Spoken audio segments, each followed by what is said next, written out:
यहाँ पे कोई वैदिक युग आए हैं। हाँ जी, वैदिक युग। बताएँ क्या कहना चाहते हैं? आप लोगों को दीपावली और होली और त्योहार देवी देवताओं को पूजा करने से क्या दिक्कत है आप लोगों को? किसको पूजा करने से? आप लोगों को जो विरोध करते हैं। हमको तो कोई दिक्कत नहीं है, आप हमें सही-सही इतिहास बता दीजिए, किस चीज़ का क्या बनाना है, क्या करना है, हम ज़रूर करेंगे भई। हमारे भारत का होगा, हमारे कल्चर का होगा तो ज़रूर करेंगे, उसमें कुछ अच्छाई होगी, कुछ हमारा उसमें कुछ जुड़ाव।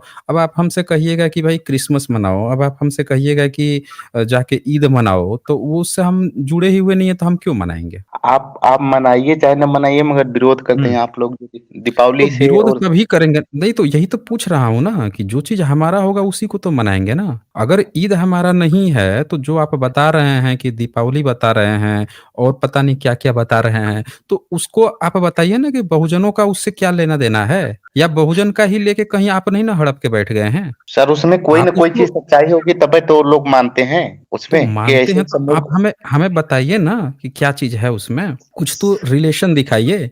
हर व्यक्ति जो भी अपने पर्व त्योहार मना रहा है, उसके अपने कोई न कोई महापुरुष, उसके धार्मिक कोई जो लिविंग थे या कुछ चीज़ें ऐड की गईं, तो उससे जुड़ी हुई चीज़ें हैं। जैसे मुस्लिम अपने जो भी धार्मिक पर्व मनाते हैं, तो उनके जो मोहम्मद थे या उनसे जुड़ी हुई कुछ कहानियाँ हैं, उसको रिलेट तो करते हैं ना। आप भी तो रिलेट कीजिए ना कि दिवाली जो है उसका बहुजनों से क्या लेना-देना है? आप बताइए हमें, तो ज़रूर मनाएँगे। आपकी जो स्कीम आप हमें बेचना चाहते हैं, वो अगर बहुजनों से जुड़ी हुई होगी तो ज़रूर मनाएँगे। अगर बहुजन से नहीं जुड़ी हुई है या बहुजन से जुड़ी है, आप ही से नहीं जुड़ी हुई है, तो आप फिर कौन होते हैं हमें बताने वाले? ये तो हमारे ऊपर होगा कि हम अपना मनाएँ कि नहीं मनाएँ। तो आप बताइए कि क्या कहानी है दीपावली का, होली का? बहुजनों से क्या इसका लेना-देना है? ज़रा वो क्लियर कीजिए आप। सर हाँ जी। बहुजन मनाए चाहे मत मनाए मगर विरोध तो न करे। जैसे इसे दीपावली मनाने से और देवताओं का पूजापन करने से जातिवाद बढ़ेगा? भाई विरोध बढ़ता है। एक बात बताइए विरोध किस चीज़ का होता है? बहुजन समाज जो है विरोध किसी चीज़ का कब करेगा? आप ये बताइए आप होली मनाते हैं, होली मनाते हैं। होली मनाने से 1 दिन पहले आप होलिका जलाते हैं कि नहीं जलाते हैं? बताइए। हाँ, जलाते हैं। जलाते हैं ना? तो जो होलिका जलाते हैं उसके लिए आपने एक कहानी बुन रखी है, क्या कहानी बुनी है? आप बता सकते हैं हमें? होलिका की बुनी है क्या कहा। कहानी है आप बताइए? हम कहानी ये है कि उस दिन जो है एक प्रहलाद पूजा वो हरि के भक्त थे और जो है उनको उनके पिताजी विरोध कर रहे थे आप पूजा न करिए, तो उनको जलाने के लिए होलिका के साथ प्लानिंग की गई। होलिका बैठी तो होलिका जो है जल गई और प्रहलाद बच गए, इसीलिए मनाया जाता है भक्ति की विजय होती है। अब बताइए, आपने हम लोगों को तो बड़ा अच्छा एक कहानी सुना दिया कि एक प्रहलाद थे और वो होलिका थी तो होलिका जल गई। ये बताइए हमें कि एक महिला को जलाने की परंपरा आग में रख के ये परंपरा किसकी है? कौन व्यक्ति महिला को आग में जलाने की बात करता है? बताइए हमें। कौन व्यक्ति महिलाओं को आग में जला रहा था? यही बता दीजिए हमें। आग में कौन जलाता है महिला को? ये प्रथा कहाँ पाई जाती है? सर वैसे जलाने की प्रथा कहीं नहीं पाई जाती है मगर जो नहीं लाश पाई जलाई जाती जाती है नहीं पाई जाती है तो ये जो सती प्रथा जो उस पर बैन लगा, ये किस आधार पे लगा था बैन? अगर नहीं जलाई जाती है, तो क्या चीज़ था ये सती प्रथा? ज़रा वो क्लियर कीजिए हमें। सर अंग्रेजों ने बाद में इसको विकृत करके दिखा दिया था, पहले नहीं था। हम अच्छा प्राचीन काल में नहीं था। सती प्रथा पहले नहीं था, आप ये नहीं कहना सर चाह रहे हैं? सर उसमें 1-2 ठो ऐसी आ गई होगी विकृति टाइप अंग्रेजों ने विकृत कर दिया था। अंग्रेज़ों ने आपको विकृत कर दिया तो बैन उन्होंने लगाया ना, बैन तो अंग्रेज़ों ने लगाया। अगर उनको विकृत ही करना था तो बैन क्यों लगाते वो? सर ताकि बदनाम करें, दिखाने के लिए जहाँ देखो मैंने तुम्हारे भी इतनी गंदगियाँ थी तो फिर लगा दिया। तो अपने दोनों तरफ से आपके के जो ब्राह्मण लोग थे, उन्होंने तो फिर इसको अपनी किताब में लिखा होगा ना, कि भई सर देखें नहीं था हमारे तब यहाँ तो। सती प्रथा नहीं थी। हुँ? नहीं थी सर, नहीं थी। आप आपके कहीं यहाँ नहीं नहीं थी? ज़िक्र नहीं आपको मिलता कहीं सर। नहीं दिखी? अच्छा आपको नहीं। कहीं नहीं मिलता, मैं दिखाऊँ आपको? सर बाद की आप किताबों में नहीं, आप प्राचीन नहीं किताबों में। बाद की किताब अच्छा आपकी पुरानी किताब कौन है? वही बोल दीजिए। वेद। आपकी पुरानी किताब है वेद, आपको वेद आती है? हाँ, नहीं सर उतना नहीं आता। आपको वेद नहीं आता है, तो फिर कैसे हम मान लें कि वेद आपकी पुरानी किताब है? हम कैसे मान लें फिर? सर आपको जो आता है वो आपका धर्म ग्रंथ है। आपको आता है रामायण, आपको आता है महाभारत, समझ रहे हैं? आपको टीवी सीरियल में वेद पर सीरियल बना है? बताइए आप हमें। एक सीरियल बता दीजिए जो आपके वेद पर बना हो। हुँ? वेद अपौरुषेय है, वो देवताओं द्वारा लिखा गया। अपौरुषीय ये सब कहानी उसको बताइएगा ना जो छोटे-मोटे बच्चे हों। हम लोग के सामने ये सब नहीं ना चलता है। तो हम सर लोग के वैदिक सामने ये सब युग नहीं था, चलेगा। सर वैदिक युग था इतना बड़ा, और उसी काल की बात है, तो उस समय तो सबको अधिकार था उत्तर वैदिक कब काल था पर। आपका आपका कब कब था वैसे वैदिक काल आपका? जब आपको ये अधिकार मिला था? 1500 हुँ? से 600 बीसी में था। हैं? 1500 से 1500 से 600 तक बीसी। 1500 से 600 बीसी में था। अच्छा हम्म। 1500 कोई एविडेंस मिला है इसका? आपके वेद का 1500 से 1600 पहले? सर भाषा कोई भी विज्ञान एविडेंस? हाँ सर, हुँ? भाषा विज्ञान के आधार पर, जैसे के लिए मदर है, यहाँ पर माता बोला जाता अच्छा, है। बा और सुन सुन लीजिए तिनका। 1 मिनट 1 मिनट भाषा विज्ञान तब वैलिड होता है ना, जब आप उस लैंग्वेज को उसी समय फाइंड आउट कर लें। अगर आज के समय से फाइंड आउट करेंगे तो इसका मतलब ये होगा कि आप आज के जो भाषा बनी है हो सकता है कि वो भाषा आज बनी है। इनिशियल थोड़े साबित होगा। जिस समय तुलना करेंगे उस समय से होगा। तो आज अगर आप तुलना कर रहे हैं तो आज से कंपेयर करेंगे 3500 साल पहले थोड़े साबित हो पाएगा। नहीं हो पाएगा ना। अगर तो आप सर 3500 साल पहले साबित करना चाहते हैं तो 3500 साल पहले का आपको कोई रॉक इंस्क्रिप्शन दिखाना होगा, कोई ताम्रपत्र दिखाना होगा, भोजपत्र दिखाना होगा, कुछ न कुछ तो दिखाना होगा 3500 साल पहले। तब आप मैच कराएँगे कि हाँ, उस समय की जो लैंग्वेज थी वो चीज़ें मैच कर रही हैं और उस समय ये सब वर्ड्स चलते थे। जो भाषा अब बनी है, पिछले 500 साल में बनी हो, पिछले 1000 साल में बनी हो, उससे तुलना करके आप 3500 साल पहले कैसे पहुँचा देंगे? सर हुँ? संस्कृत तो अब मैं आर्यों की। आपको अब मैं आपको दिखाता हूँ कहानी आपकी सती प्रथा की। आपकी सती प्रथा कहाँ पे थी? ये एक आया था 1398 में, एक व्यक्ति आया था भारत में। उसका नाम था तैमूर लंग। नाम सुना है ना आपने? हाँ हाँ सुना है ना? तो हाँ। उस तैमूर लंग जब भारत में आया तो उसने अपना एक किताब लिखा। उस किताब में उसने यहाँ पे ज़िक्र किया, वो मैं आपको दिखाता हूँ आपके सती प्रथा का ज़िक्र किया उसने। ये देखिए 1 मिनट करीब 400 हाँ, ये रहा आपका। जब आता है भारत में ठहरता है, तो जो आज का पाकिस्तान है उस साइड में ठहरा हुआ था, उधर से जब आ रहा था भारत में दिल्ली के तरफ, तब रास्ते की कहानी है। कहता है मैंने तंबू से बाहर निकलकर देखा। मुझे पास वाली बस्ती के कुछ लोग नहर की तरफ जाते दिखाई दिए। उनमें से कुछ ने एक जनाजा अर्थी उठा रखा था, जिसमें ऊपर लाल रंग का कपड़ा डाला गया था। फिर भी लाश का चेहरा दिखाई दे रहा था। मैंने देखा कि वह एक पुरुष की लाश थी। एक आदमी जो है उसका लाश इसने देखा। अब आगे सुनिए। तो उसके ऊपर लाल रंग का कपड़ा डाला गया था, फिर भी लाश का चेहरा दिखाई दे रहा था। मैंने देखा कि वह एक पुरुष की लाश थी। एक जवान औरत लाल कपड़े पहने हुए जनाजे के पीछे-पीछे रोती हुई चल रही। वह बीच-बीच में दूसरों की तरह गाना भी गाने लगती थी। उस दिन मैं यह नहीं समझ सका कि वह किस तरह का गाना है। बाद में जब हिंदुस्तान के ब्राह्मणों से मेरी बातचीत हुई, तो पता चला कि वह गाना हिंदुओं की धार्मिक किताब ऋग और यह गाना सूर्योदय के समय गाया जाता है। जो लोग गाना गा रहे थे, वे जनाजे के नहर के किनारे ले गए। अब बताइए यहाँ तो आपका जो औरत है उसकी कहानी आ रही है। मैंने देखा कि वहाँ कुछ लोगों ने ईंधन जमा कर रखा हुआ है। जनाजा उठाने वालों ने जनाजा ईंधन के ऊपर रख दिया, फिर उस रोती हुई जवान औरत के हाथ-पाँव जंजीर से बाँध दिए। गाना गाने वाले लोग चुप हो गए और ढोल की आवाज़ भी बंद हो गई। लेकिन बांसुरी बजाने वाला कोई और धुन बजाने लगा। स्त्री पुरुष विलाप कर रहे थे, जिससे मैंने अनुमान लगाया कि इस पुरुष के लिए नहीं बल्कि उस जवान औरत के लिए कर रहे हैं, जिसे अपने पति की लाश के साथ जलना था। तो ये तो आपका तैमूर जो लंग है वो जब अपना जीवनी लिखाया तो उसने अपने आंखों देखा हाल लिखा हुआ है। जब उस औरत के हाथ-पाँव जंजीर में बाँधे गए, उसे एक लाश के एक तरफ ईंधन पर लिटाया गया। उसके हाथ-पाँव जंजीर से बाँध दिए गए थे, लोहा से, सिकड़ी से, ताकि हिल नहीं पाएगी। फिर ईंधन को आग दिखाई गई और वो पूरी तरह भड़क उठी। उस औरत की चीखें जंगल में गूंजने लगी। कुछ देर बाद हवा में जले हुए मांस की गंध फैलकर दिमाग पर छाने लगी। हमारे कूच का समय था, इसीलिए मैं ज्यादा देर नहीं रुका और घोड़े पर सवार होकर चल पड़ा। उस दिन मैं मुर्दे और जिंदा के जलाने के इस काम से बहुत व्याकुल हुआ।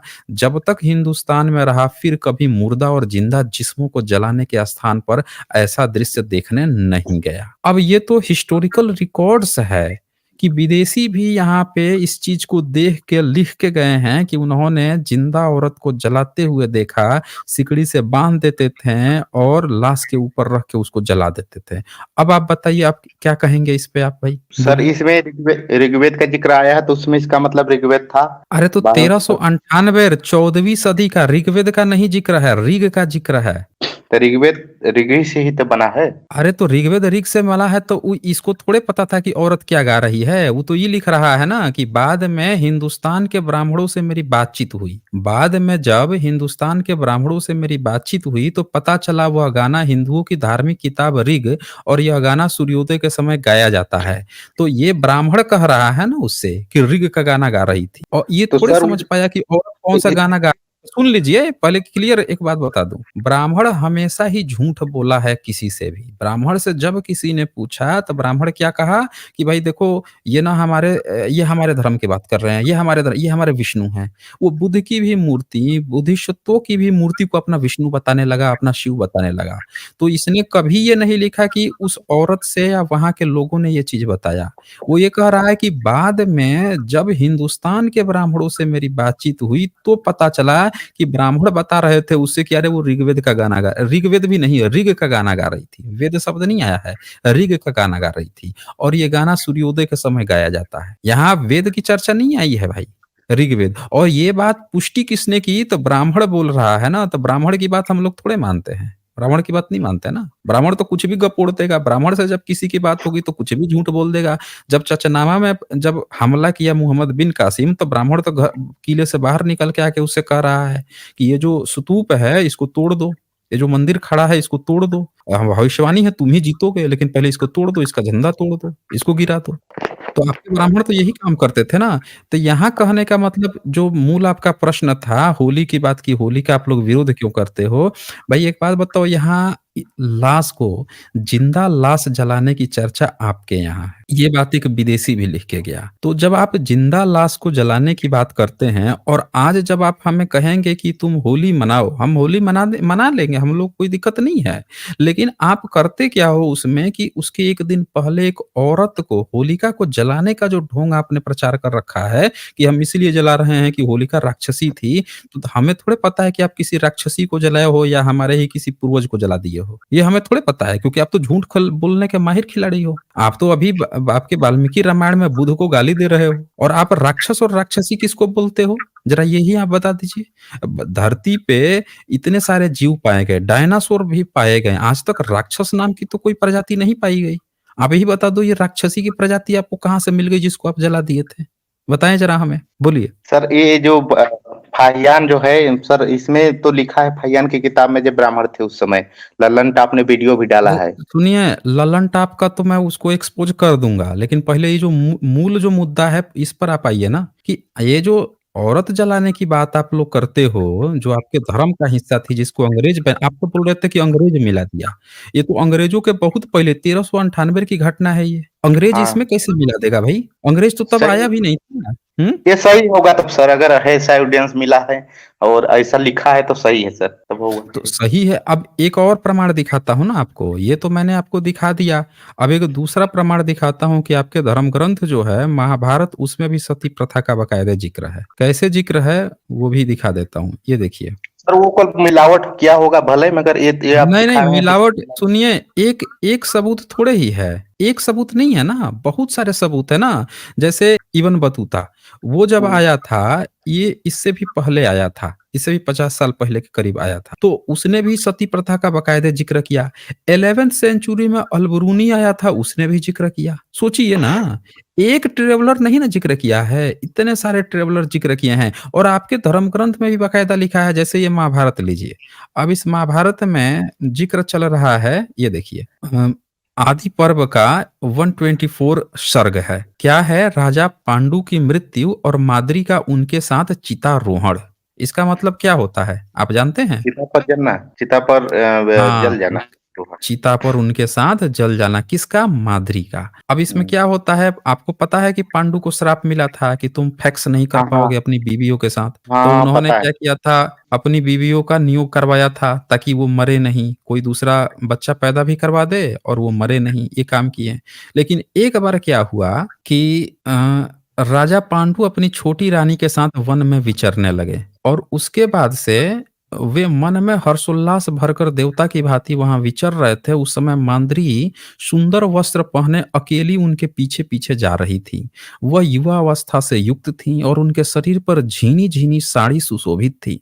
उसकी ओर देखते ही पांडु के मन में कामना की आग जल उठी, मानो घने वन में दवाग्नि प्रज्वलित उठी हो। उसके आगे क्या लिखता है कि एकांत प्रदेश में कमल नैनी मादरी को अकेली देखकर राजा का काम, मतलब कुल मिला के यहाँ पे अब ये कहानी आती है कि राजा पांडु ने बलपूर्वक उसको पकड़ लिया कि भैया आज तो हम फैक्स करेंगे। अब उनको यहाँ पे नीचे लिखा हुआ है 9-10 नंबर में, परंतु उनके मन पर तो काम का वेग सवार था, तो उन्होंने मृग रूपधारी मुनि से प्राप्त हुए साप का विचार नहीं किया। कुरुकनंदन जन्मेजय वे काम के वश में गए, इसीलिए प्रारब्ध में प्रेरित हो सांप के भय की अवहेलना करते समय, मतलब ये मर जाते हैं, ठीक है, फैक्स कर लेते हैं और वो मर जाते हैं। तो अब यहाँ पे क्या होता है कि दोनों रानियों में मारा मारी हो जाता है कि भाई उनके साथ हम जलेंगे। कुंती कह रही है, माद्री मैं इनकी ज्येष्ठ धर्म पत्नी हूँ। 24 नंबर श्लोक आप देखेंगे आगे, 23-24, तो कहता है माद्री मैं इनकी ज्येष्ठ धर्म पत्नी हूँ, अतः धर्म के ज्येष्ठ फल पर मेरा ही अधिकार होगा।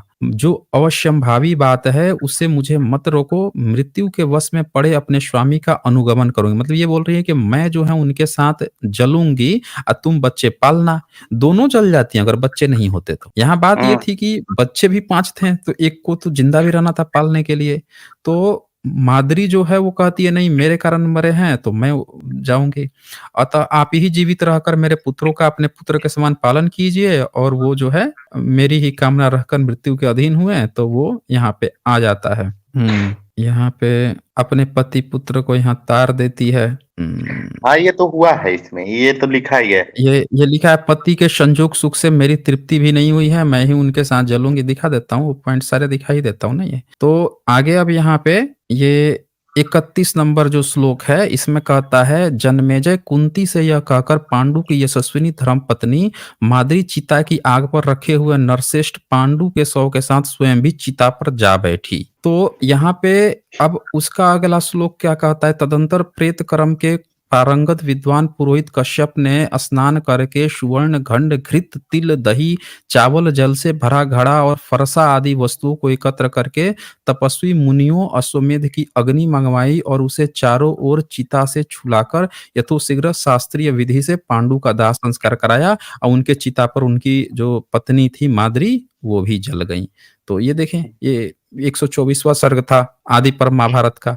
तो आपके ऐसा नहीं है कि सिर्फ और सिर्फ जो है विदेशियों ने ये नोटिस किया, आपके धर्म ग्रंथ में लिखा है कि औरत जो है मरने के बाद जला दी जाती थी। तो हम लोग इस कहानी को कैसे मान लें कि कोई राक्षसी जो है वो किसी बच्चे को लेकर बैठी थी और बच्चा बच गया, वो जल गई।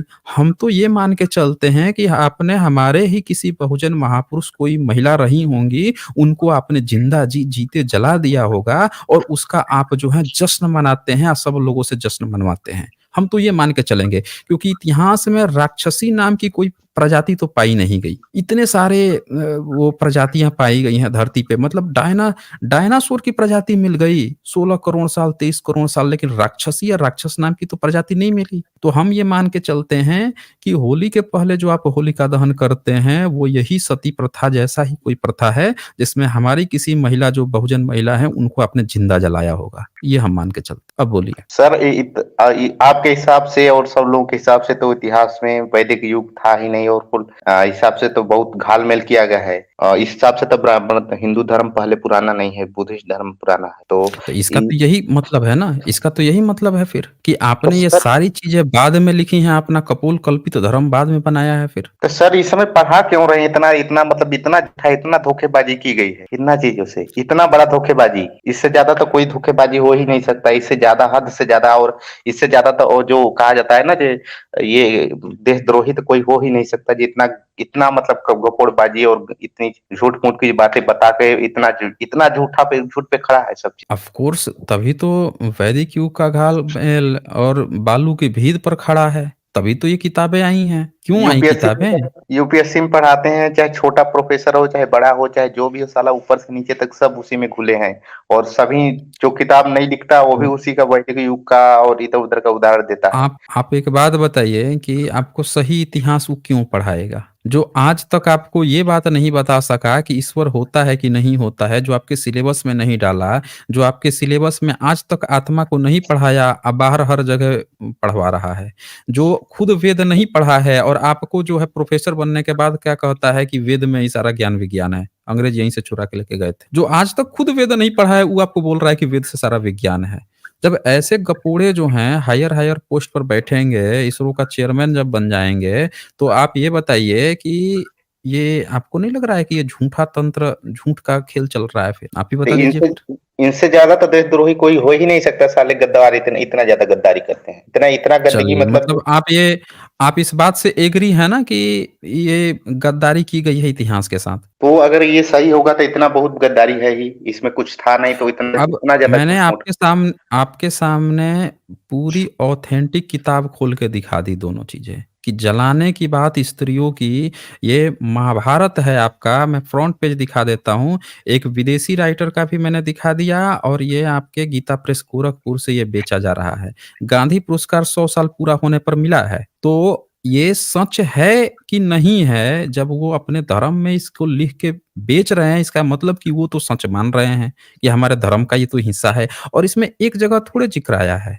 ये माद्री इस का जिक्र आया है, फिर लास्ट में जब कृष्ण मौसल पर्व आप देखेंगे, तो मौसल पर्व में कृष्ण की 16,000 पत्नियों की जिक्र है। कृष्ण की 16,000 पत्नियों का और उनके पिता जब मरते हैं, तो उनको भी तो वो भी चिता पर बैठती हैं ना 4 पत्नियाँ, वो भी चिता पर जलती हैं, इसका भी तो जिक्र है। आप कहेंगे तो वो भी खोल के मैं दिखा दूँगा, वो भी मैंने कई बार दिखाया है। सर सच्चा इतिहास हाँ। कहाँ से पढ़ा जाए? तब इस ये जो हर जगह तो घाल-मेल ही किया गया है कि कुल किताबों में मिलता है। कहाँ से पढ़ा जाए जो सही बातें पता चले, किस जगह से? और सर देखें विदेशी यात्रियों की किताबों में भी मैं देखता हूँ जैसे हमें फाहियान वगैरह में भी ब्राह्मण का ज़िक्र है, जैसे लल्लन टॉप वगैरह सब बताते हैं, पढ़-पढ़ के इधर-उधर से तो और जो किताबें इंडियन वाले वो लिख पूरे लल्लन टॉप पूरे ब्राह्मणों की एक टीम है। सारे के सारे पूरे ए टू जेड ब्राह्मण हैं, वो अपना प्रोपेगेंडा परोसते हैं। उनको सच से नहीं मतलब है। एक ब्राह्मण लिखेगा, दूसरा ब्राह्मण जो अपने को रेशनल कहेगा, फिर भी अपने ही ब्राह्मण की लिखी हुई बात को गपोड़ेगा, बिना उसकी फैक्ट चेकिंग किए हुए। उनको कभी भी जो एक दूसरा ब्राह्मण लिख देगा, उसकी फैक्ट चेकिंग में नहीं जाना है, कि वो सही भी और लिखा सर है कि नहीं। अब ये देखें, मैं वो भी पॉइंट आपको दिखा देता हूँ, ये महाभारत का मौसल पर्व छठा खंड गीता प्रेस गोरखपुर का है। इसमें भी तो सती प्रथा का एक जगह थोड़े जिक्र आया है जी। ये देखिए, ये आपका चल रहा है 7वां वो चैप्टर है मौसल पर्व का और इसमें ही ये देख लीजिए हाँ, ये 16 16 नंबर श्लोक 17 नंबर श्लोक कहता है, उन सबके बाल खुले हुए थे, उन्होंने आभूषण और मालाएं तोड़कर फेंक दी थी, वे सारी स्त्रियां अपने हाथों से छाती पीटती हुई करुणाजनक विलाप कर रही थी। युवतियों में श्रेष्ठ देव की भद्रा, रोहिणी तथा मदिरा ये सब की सब अपने पति के साथ चिता पर आरूढ़ होने को उद्यत हो गई। फिर 19 नंबर में लिखता है, भारत तदंतर अर्जुन ने एक बहुमूल्य विमान सजाकर उस पर वासुदेव जी के शव को सुलाया और मनुष्यों के कंधों पर उठवाकर उसे नगर से बाहर ले गए। फिर आगे जो है 20 नंबर पर उस समय द्वारकावासी अरहत जनपद के जो यादवों के हितैषी थे, यहाँ दुख शोक में मग्न होकर वसुदेव जी के शव के पीछे पीछे गए। और फिर यहाँ पे देखिए 21 नंबर में लिखा है कि उनकी अर्थी के आगे आगे अश्वमेध यज्ञ में उपयोग किया हुआ छत्र अग्निहोत्र की ये सारा हो गया। फिर यहाँ सज धज के अन्य स्त्रियां जा रही थीं और 23 नंबर में अर्जुन ने पितृमेध कर्म किया और फिर यहाँ 24 नंबर में लिखता है, चिता की प्रज्वलित अग्नि में सोए हुए वीर सूरपुत्र वासुदेव जी के साथ उनकी पूर्वोक्त चारों पत्नियां भी चिता पर जा बैठी और उन्हीं के साथ भस्म हो पति लोक को हुई। तो यहाँ पे ये देख लीजिए 25 नंबर में भी लिखा है कि चारों पत्नियों से संयुक्त हुए वसुदेव जीव का संग शव का पांडुनंदन अर्जुन ने चंदन की लकड़ियों तथा नाना प्रकार के सुगंधित पदार्थों का दाह किया। अब देख लीजिए ना यहाँ पे नीचे लिखा है, उस समय प्रज्वलित अग्नि का चट-चट शब्द, शमगान करने वाले ब्राह्मणों के वेद मंत्रोच्चारण का गंभीर घोष करते हुए, भाई सबके सामने 4-4 औरतें एक पुरुष के साथ जल जा रही हैं, ये बातें यहाँ पे लिख रहे हो, वहाँ मादरी जलाने की बात लिख रहे हो, एक जगह थोड़ी चर्चा है। इन्होंने सीधे-सीधे लिखा है कि हमारी ही ये परंपरा है जिंदा औरत को जलाना। इसीलिए जो होली की बात करता है, होलिका दहन की बात करता है, तो हमने आज तक एक राक्षस राक्षस और राक्षसी नाम की प्रजाति नहीं देखा हमने। अगर राक्षसी कह रहा है तो पक्का बहुजन समाज की कोई महिला रही होंगी, और जलाया जा रहा है यानी कि वो जबरदस्ती जलाए गए होंगे और वो जबरदस्ती ताली पिटवा रहा है। हम तो ये मान के चल रहे हैं भाई, हमारा ये अच्छा सर, मानना है। सर हुँ। ओशो भी, ओशो ओशो वगैरह भी मतलब ये कहता है जो उससे प्रभाव नहीं पड़ता, ये सब से जाति धर्म से मनाने और त्योहार मनाने से। और ओशो के भक्त जितने भी हैं, एक दो लड़के हैं, वो सब कहते हैं जी ठीक है, कोई दिक्कत नहीं मुझे दीपावली होली से और जाति व्यवस्था से। जितने ओशो भक्त भी गपोड़बाजी ही का कुछ उसमें अच्छा अच्छा करके वो भी देखिए, करते हैं। ये एक अलग जगह चला जाएगा, डिबेट का हिस्सा। कुल मिला के आपकी जो जिज्ञासा थी कि होली का, दिवाली का हम लोग क्यों विरोध करते हैं, तो आपको जो होलिका दहन की जो घटना थी, उस पर हमारी विस्तृत चर्चा हुई। तो उससे आप एग्री करते हैं कि नहीं? हमारे मतों पर आप एग्री करते हैं कि नहीं? ये पहले सर क्लियर कीजिए आप। एग्री एग्री करते हैं सर, एग्री करते हाँ, हैं तो पूरी ठीक है तरह फिर से। चलिए फिर आगे आइएगा तो बाकी के टॉपिक पे चर्चा होगी। आज के लिए इतना ही।